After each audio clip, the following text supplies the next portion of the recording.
교수님, 접종 완료자가 70%가 된다고 해도 또 걱정인 게 얀센 접종자의 경우에는 돌파 감염이 상당히 많습니다. 구체적으로는 뭐 모더나의 7배다 돌파 감염이 이런 수치까지 나오고 있는데 어떻게 해결해야 됩니까?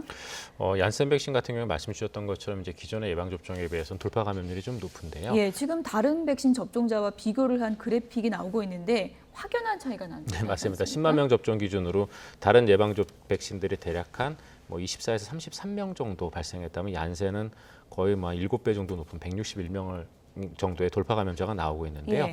이렇게 이제 얀센 백신의 돌파 감염이 많은 데는 이제 두 가지 이유가 있습니다. 첫 번째는 아무래도 얀센 백신의 접종자들이 활동력이 많은 30대 남자가 많다 보니까 지금 현재 그동안 우리 지난 2달간 코로나19의 국내 감염을 이끌었던 연령군이 사실은 30, 40대 젊은 층 남자들이 좀 많거든요. 그래서 그런 게 하나가 있고, 두 번째는 얀센 백신은 분명히 위중증을 막아주는 효과는 90% 이상으로 95% 정도 잘 유지가 되는데 돌파 감염에 취약한 건 맞습니다. 사실 얀센 백신 같은 경우에 처음에 임상 시험이 이루어졌을 때도 미국 내에서의 그 감염 예방에 대한 효과는 대략 한 70% 정도. 그 다음에 남미나 남아프리카에서 이루어졌던 임상 시험에서는 대략 한 5, 60% 정도밖에 안 됐었거든요. 예. 다만 위중증 감염을 굉장히 막아주는 효과가 뛰어났고, 그리고 한 번만으로도 그런 효과가 유지되기 때문에 사실은 얀센 백신이 그 승인을 받았던 거거든요.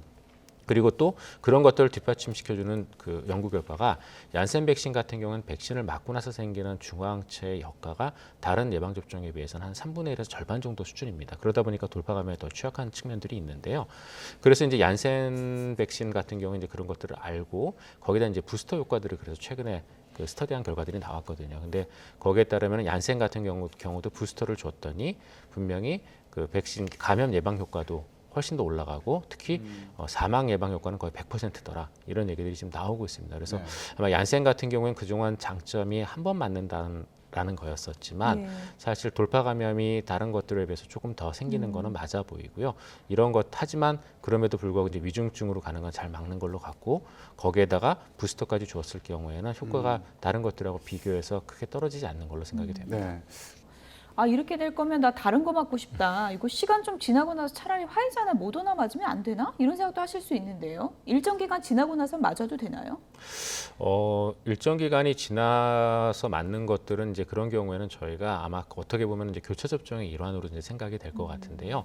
분명히 이제 아스트라제네카 1차를 맞고 2차 이제 화이자로 맞는 교차 접종이 우리나라에서 대규모로 이루어졌지 않습니까? 그리고 또 교차 접종 효과도 괜찮다고 생각이 됐는데 예.